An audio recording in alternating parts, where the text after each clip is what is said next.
Vous cherchez un bien rentable? Découvrez l'offre Sniper de Le Bien Rentable. Un accompagnement 100% personnalisé pour trouver votre bien idéal en moins de 6 mois. Bénéficiez d'un professionnel dédié, de notre service de chasse immobilière, puis d'un accompagnement unique sur l'ensemble de votre projet. Nos experts vous guident à chaque étape, une sélection sur mesure répondant à vos besoins. Tout cela à partir de 4 997 €, satisfait ou remboursé. Lebienrentable.fr, plus que des experts, nous serons vos partenaires. Si vous voulez en savoir plus, cliquez sur le lien en description. Hello à tous et bienvenue dans ImoTrotter, votre raccourci vers l'expertise immobilière. ImoTrotter, ce sont des petits épisodes au format court et ludique où j'explore avec vous des astuces pratiques et anecdotes de mon quotidien de chasseur immo. Que vous soyez un novice curieux ou un investisseur aguerri, chaque épisode de ImoTrotter est conçu pour vous offrir des informations précieuses en un temps record. Si vous aimez ce nouveau format, n'oubliez pas de vous abonner, de laisser un commentaire et surtout de le partager avec vos amis. Alors attachez vos ceintures et c'est parti pour un nouvel épisode d'ImoTrotter. Hello les amis et bienvenue sur ce nouvel épisode de la Fabrique des investisseurs, c'est Jérôme, je suis ravi de vous retrouver aujourd'hui pour un épisode capsule, un épisode ImoTrotter.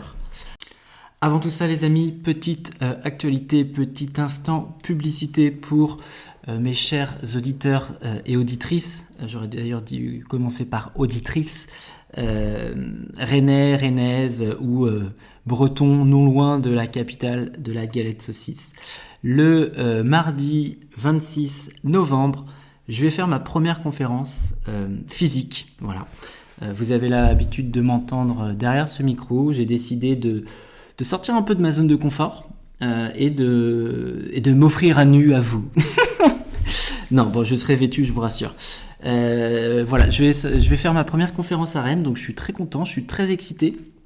Donc j'ai réservé une salle avec une trentaine de sièges. Voilà, on va faire ça en petit comité, en mode intime. Donc j'espère que vous serez présents. Hein, ça me ferait chier quand même de me retrouver dans une salle avec 3 pélos au premier rang en train de bouffer des pop-corn et me regarder. Donc cette conférence, l'idée c'est bien sûr de se rencontrer. C'est le plus important pour moi, c'est aller mettre des visages un petit peu sur les personnes qui vont m'écouter toutes les semaines. Et l'idée c'est également de parler IMO forcément. Je vous ai construit une conférence et on va voir ensemble comment démarrer votre patrimoine immobilier en trouvant votre bien rentable. C'est une conférence qui va s'adresser à tout le monde, surtout aux débutants et intermédiaires. Si tu as un niveau avancé, clairement, à part venir boire un coup en fin de conférence avec moi, ça va moins être destiné. L'idée, c'est d'emmener les personnes qui démarrent vers mon expertise, justement. Donc ça s'adresse aux débutants, il n'y a pas besoin d'avoir de prérequis, de connaissances en immobilier. L'idée, c'est de vous montrer comment on investit, même avec un petit capital. Qu'est-ce qu'on fait pour ne pas faire de conneries, justement, pour éviter de faire une erreur à l'achat. On va parler également travaux. Je vais vous donner également une feuille de route, un plan d'action étape par étape qui va vous guider de la recherche du bien jusqu'à la signature de votre offre. On va voir ensemble également les stratégies gagnantes pour 2025 et j'en passe. Bon voilà, j'ai très hâte. C'est beaucoup de travail. C'est énormément de travail. Je sous-estimais clairement tout ça, mais j'ai vraiment envie d'avoir le meilleur angle d'attaque possible pour vous donner de la valeur. Donc voilà, vous pouvez déjà noter la date pour celles et ceux qui sont intéressés, mardi 26 novembre. Et je ferai bientôt circuler, que ce soit sur le podcast ou bien sur Instagram ou dans ma newsletter, la page d'inscription finalement. Donc voilà, je suis en train de la peaufiner, c'est pareil, c'est très long. Je te l'ai dit, il y a quelques semaines de ça, je me suis offert, entre guillemets, j'ai investi beaucoup d'argent dans une formation en marketing et là, il faut que je prenne tous les outils en main. Et c'est beaucoup de taf. donc voilà, mais c'est bientôt prêt. Donc je vous mettrai ça prochainement, la page d'inscription sur les prochains épisodes. Mais voilà, tu peux déjà m'envoyer un petit message si tu es dans le coin et si tu penses que cette conférence peut t'aider à avancer dans tes projets immobiliers. Donc voilà, j'ai très hâte, je suis très chaud de vous retrouver à Rennes les amis. Sans transition aucune, Aujourd'hui, on va voir le sujet suivant. Les taux baissent. Est-ce enfin le bon moment pour investir ou bien réinvestir?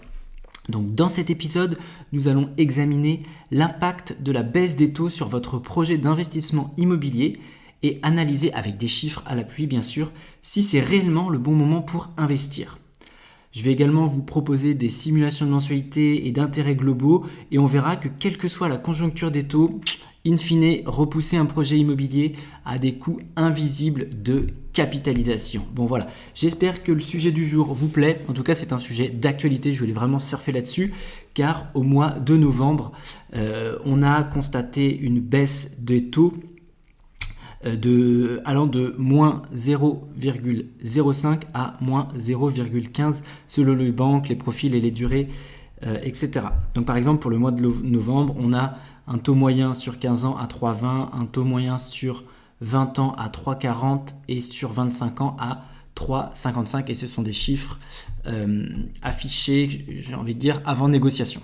Allez, c'est parti, on rentre dans le vif du sujet. On va parler de la dynamique des taux. Pourquoi la baisse est-elle attractive pour les investisseurs? Donc bon, je vais enfoncer des portes ouvertes, mais vous le savez très bien, quand les taux baissent, le coût total des emprunts diminue et donc le montant des intérêts que vous payez à la banque sur la durée de votre prêt est forcément réduit. Donc de ce fait, les mensualités deviennent ainsi plus accessibles pour le même capital emprunté, ce qui va mécaniquement augmenter votre pouvoir d'achat. Comment ça se matérialise concrètement ce charabia? Ça veut dire que vous pouvez soit financer un bien plus important, soit diminuer les mensualités pour un montant d'emprunt qui va être similaire. Alors, on va prendre des exemples concrets que va représenter finalement la baisse des taux en chiffres. Donc pour illustrer justement cet impact, je vais prendre justement un prêt immobilier de 200 000 € sur une durée de 20 ans et on va le comparer avec des mensualités et des intérêts globaux avec des taux à 3,4 qui est le taux finalement annoncé sur ce mois de novembre, un taux à 3,6 donc 0,2 points en plus et un taux à 4%. On va voir un petit peu l'impact que ça a. Donc à 3,4% sur 20 ans, ça va représenter 1150 € de mensualité et des intérêts globaux à 75 000 € sur la durée du prêt. Donc ça c'est à 3,4. À 3,6% sur 20 ans, la mensualité est de 1165 € et des intérêts globaux à 79 600 sur la durée du prêt. Et enfin à 4% sur 20 ans, on a une mensualité à 1210 € et des intérêts globaux à 89 400 € sur la durée du prêt. Bon, maintenant je vais vous faire la conclusion un peu de tout ça. Donc entre 3,4 et 3,6%, la différence de mensualité, elle est de 15 €. Et les intérêts globaux augmentent de 4 600 €. Entre 3,4 et 4%, l'augmentation de la mensualité, elle est de 60 € et les intérêts globaux augmentent à 14 400 €. Donc ces chiffres, en fait, qu'est-ce qu'ils viennent montrer? Ils viennent montrer que même avec une variation de 0,2, donc ça peut représenter en fait sur un prêt total en allant jusqu'au bout une somme assez significative d'intérêt. Et donc forcément, quand tu es investisseur, profiter d'un taux plus bas, ça offre un coût de financement moins élevé forcément et un cash flow potentiel plus important. Donc maintenant, je vais faire le parallèle un petit peu avec mon ancien job d'opticien. On va parler de myopie financière. Parce que moi, il y a un truc c'est un truc qui profondément au fond de moi m'énerve quand je peux avoir des conversations diverses, que ce soit avec des prospects ou avec des personnes que je rencontre en soirée ou potentiellement même des amis qui me disent « Ah non, les taux sont trop élevés, c'est pas le moment d'investir. » Putain, ça, je peux te dire, quand j'entends ça, j'ai envie de sortir de mes gonds. Donc maintenant, je me suis calmé, je me dis « Bon, c'est sa vision, je vais pas perdre d'énergie. À essayer de convaincre cette personne, ça ne sert à rien. Donc, je vais orienter ça avec deux angles. Donc, il y a deux choses. On sous-estime souvent l'impact du taux d'intérêt sur du long terme, j'entends. Parce que souvent, les investisseurs, on se focalise, nous, sur les mensualités. Et c'est vrai qu'on n'intègre pas forcément dans la tête le coût total d'un crédit, par exemple. Une différence de 0,2, ça peut être minime, mais voilà, on l'a vu précédemment. sur un prêt de longue durée, ça peut représenter plusieurs milliers d'euros. Et dans notre exemple ici, ça représentait une différence quasiment de 5 000 euros sur un coût de crédit global. Par contre, on a vu également qu'un impact de 0,2, ça représentait finalement que 15 euros de mensualité différente. Donc, en fait, c'est quoi, pourquoi c'est un frein à l'investissement ? Moi, c'est ce que je pense, c'est ce que j'appelle un biais cognitif. C'est un biais qui pousse certaines personnes à attendre une baisse idéale des taux ou à ignorer les coûts invisibles que peut représenter une inaction, croyant qu'ils finalement ils vont économiser de l'argent en reportant un achat. Et ce qui se produit en réalité, c'est que ces personnes-là qui attendent, ils vont rater finalement des opportunités. Et c'est ça que je vais développer juste après. Parce qu'au final, les amis, qui parmi nous, en tant qu'investisseurs, iront au bout de notre crédit d'investissement ? Enfin, nous, on investit, certes, on va venir capitaliser, on va venir avoir du cash flow, on va venir faire de la plus-value. Néanmoins, les biens, ils sont souvent arbitrés. Allez, on va dire en moyenne à 5 ans, 6 ans, 7 ans maximum. C'est vraiment la moyenne de durée de détention et potentiellement des fois même avant. Donc en fait, ce coût du crédit, de l'intérêt, on ne va pas le subir réellement. Donc déjà, rien que ça, bon, c'est un premier point pour dire que ça ne sert à rien d'attendre que les taux baissent pour investir. Parce qu'on n'ira jamais au bout de notre crédit immobilier. Et que finalement, la delta de différence de mensualité sur un taux à 0,2, là on l'a vu, ça représente 15 euros par mois, bordel. 15 euros par mois. Est-ce que pour 15 euros par mois de différence de crédit, ça doit t'empêcher de passer à l'action, ça doit t'empêcher de décrocher un crédit immobilier ? Vraiment, pose-toi cette question, c'est assez important. Donc maintenant, quel est le coût de l'inaction concrètement ? Pourquoi attendre ? Ça va vous coûter plus cher. Parce que vous allez déjà retarder votre capitalisation. L'un des coûts invisibles de l'inaction, c'est le fait de perdre l'opportunité de capitaliser dès maintenant. Chaque année où vous repoussez, chaque semaine, chaque mois, vous allez repousser un investissement est une année où votre bien aurait déjà pu de 1 se valoriser et de 2 commencer à engranger ce que j'appelle de l'épargne invisible. Et ça vraiment, c'est vraiment la magie de l'immobilier. Donc ça, c'est le premier point. Le deuxième point, ça va être par rapport à l'inflation et la valorisation du bien. En immobilier, les biens prennent de la valeur au fur et à mesure des années. Et pareil, repousser un achat peut vous emmener à devoir investir dans un marché qui va être potentiellement plus cher. Et en plus de voir votre pouvoir d'achat diminuer si les taux vont encore remonter. Donc ça, c'est le deuxième point très important. Et le troisième point, bien sûr, c'est le côté revenu locatif que vous allez passer à côté, clairement. Si votre objectif, c'est justement de générer des revenus locatifs, des revenus passifs, repousser cet investissement, ça signifie que vous allez passer à côté de revenus passifs réguliers qui pourraient déjà contribuer déjà à votre bien-être au quotidien, clairement, je sais de quoi je parle. Quand on a du cash flow qui tombe tous les mois, c'est quand même assez confortable, j'ai envie de dire, et ça va repousser finalement la constitution de votre patrimoine financier. Donc, en conclusion de ce petit épisode, faut-il vraiment attendre pour investir ? La réponse, vous l'avez forcément compris, non. L'impact des taux, il est certes réel, mais on a bien vu qu'il était in fine assez peu important sur un instant T. Ça ne doit pas être justement le seul facteur déterminant dans une décision d'achat. Bien que le coût forcément de l'emprunt, il va diminuer avec des taux un peu plus faibles, on l'a vu, mais c'est assez... moi je trouve que c'est tellement infime par rapport à ce que l'IMO peut nous apporter.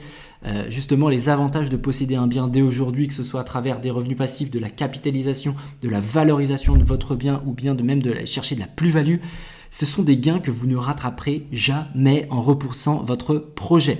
Rentrez-vous ça dans le crâne, les amis, celles et ceux qui hésitent encore. Voilà, j'espère que ça va vous pousser, ça va vous convaincre. Donc, est-ce qu'il faut vraiment attendre pour investir ? Il faut vraiment voir son projet dans sa globalité. Donc, en fonction de votre capacité d'emprunt et de vos objectifs, il est plus souvent rentable de commencer à investir dès que possible. L'immobilier, c'est un projet long terme et la valeur réside dans la capitalisation et dans la génération de revenus plutôt qu'en attendant le timing parfait. Et pour vous terminer ce podcast, les amis, je vais vous illustrer ça. Je vais vous rappeler un petit peu mon parcours. j'ai acheté mon premier appart en 2010. Je venais à peine d'avoir 22 ans. Cet appartement, à l'époque, je l'avais payé 90 000 € net vendeur. C'était un appartement de 66 mètres carrés. Cet appartement, je l'ai arbitré en 2021. Donc, j'ai détenu 11 ans cet appartement. Je l'ai revendu. Vous rajoutez un 1 devant le 9. Je l'ai revendu plus de 190 000 €. Ça, c'est la plus-value que j'ai faite. Et je ne tiens pas compte de l'amortissement de capital que j'ai également réalisé pendant cette période-là. Donc, en fait, si j'avais attendu, qu'est-ce qui se serait passé ? À 22 ans, je remercie vraiment le Jérôme de 22 ans, qui a eu, entre guillemets, le courage et la présence d'esprit de se dire à ces jeunes, non, Jérôme, tu es opticien, tu ne gagnes pas terriblement ta vie, il faut que tu sécurises ton avenir financier. Et puis à l'époque, c'est vrai que ça me rendait assez malade finalement de laisser de l'argent à un propriétaire pour habiter quelque part. Aujourd'hui, en 2024, au moment où je tourne ce podcast, qu'est-ce qu'on a pour 90 000 € à Rennes ? On n'a même pas un studio. On n'a même pas un putain de studio. Un studio aujourd'hui à Rennes de 18 mètres carrés, plutôt bien placé, c'est 115 120 000 €. Donc en fait, qu'est-ce qui s'est passé en l'espace de 14 ans ? C'est que pour le même prix et encore, encore plus cher, la surface, elle a été divisée par 3,6. Donc, n'attendez pas les amis, vraiment, le message que je veux vous faire passer, c'est que les taux, c'est un faux problème. Le vrai problème, il réside en vous. Il réside dans votre système de croyance. Peut-être dans vos connaissances ou compétences aujourd'hui qui sont pas encore... vous avez peut-être pas encore assez confiance en vous pour passer à l'action, vous savez peut-être pas comment faire pour trouver votre pépite, pour déterminer votre secteur, déterminer votre stratégie.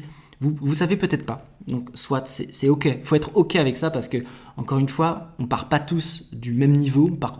La ligne de départ, elle est plus ou moins avancée. Je pense vraiment en fonction des gens. On n'a pas le même parcours, on n'a pas le même background.